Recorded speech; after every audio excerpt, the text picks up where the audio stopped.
Aujourd'hui, une nouvelle vidéo sur quelles sont les différences entre l'ostéopathie et la kinésithérapie. C'est une question qu'on me pose souvent sur le terrain en coaching ou en préparation physique.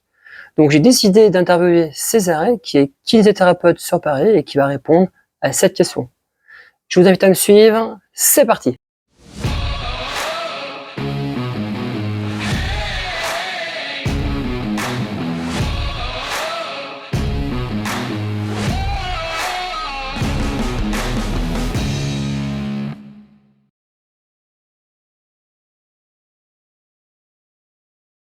Il y en a plusieurs, pas mal.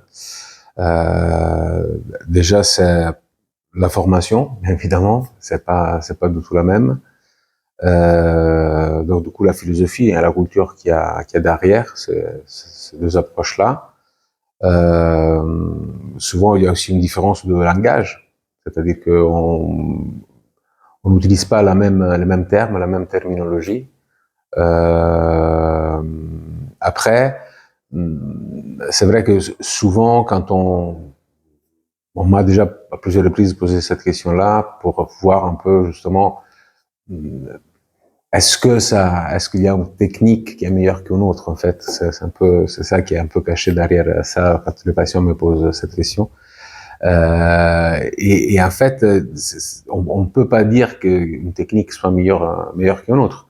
Malgré qu'on soit deux statuts différents, malgré que les kinésithérapeutes soient des professionnels de santé au jour d'aujourd'hui, à différence des ostéopathes, vous avez des patients qui se trouvent très bien, sont très rassurés, ils apprécient énormément le travail des ostéopathes, comme aussi des patients qui adorent le travail des kinésithérapeutes.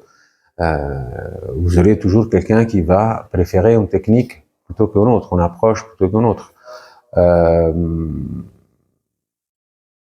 C'est ça, je pense qu'il faut garder, qu'il faut maintenir, du moment que il n'y a pas une arnaque, du moment qu'il n'y a pas quelque chose on essaye pas de faire peur à un patient, mais plutôt de le rassurer, de lui expliquer qu'est-ce qui se passe derrière, etc.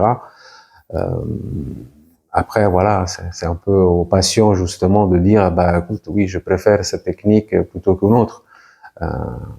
Souvent aussi, j'amène l'exemple de la baguette et du boulanger. J'ai dit souvent que, voilà, c'est toujours de l'eau, de la farine, des fois, même si dans ce cas-là, c'est pas le même. Mais vous avez celui-là qui préfère plutôt la baguette tradition plutôt que la baguette classique, celui-là qui préfère le pain au chocolat au croissant. Voilà, du moment que c'est un travail de qualité, du moment que c'est un travail fait dans le respect du patient et dans la sincérité, je trouve que voilà, l'important c'est faire du bien au patient.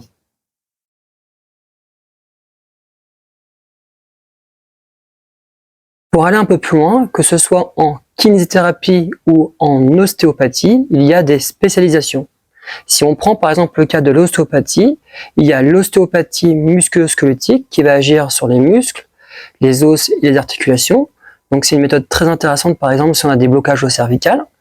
Ensuite, on a l'ostéopathie crânienne qui elle va agir sur les os du crâne, la colonne vertébrale et les organes. Donc c'est une méthode qui est très intéressante par exemple si on a des maux de tête.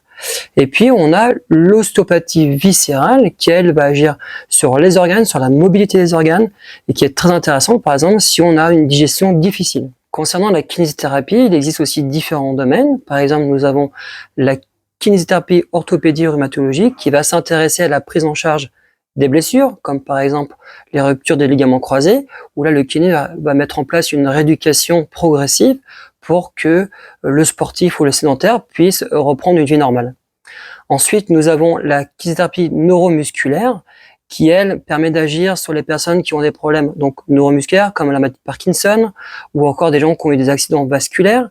Et puis, dans un dernier temps, nous avons la kinésithérapie cardio-respiratoire qui, elle, va agir vraiment sur le cœur et les poumons et qui est très intéressant, par exemple, pour des gens qui ont de l'asthme ou qui font de l'hypertension artérielle, etc., etc.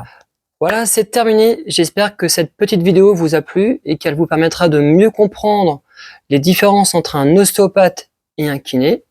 Suivant vos besoins ou vos sensations, vous irez voir l'un ou l'autre. Si cette vidéo vous a plu, n'hésitez pas à la partager, à la liker, mais aussi à cliquer sur la petite cloche pour recevoir les notifications. À très vite pour de futures vidéos.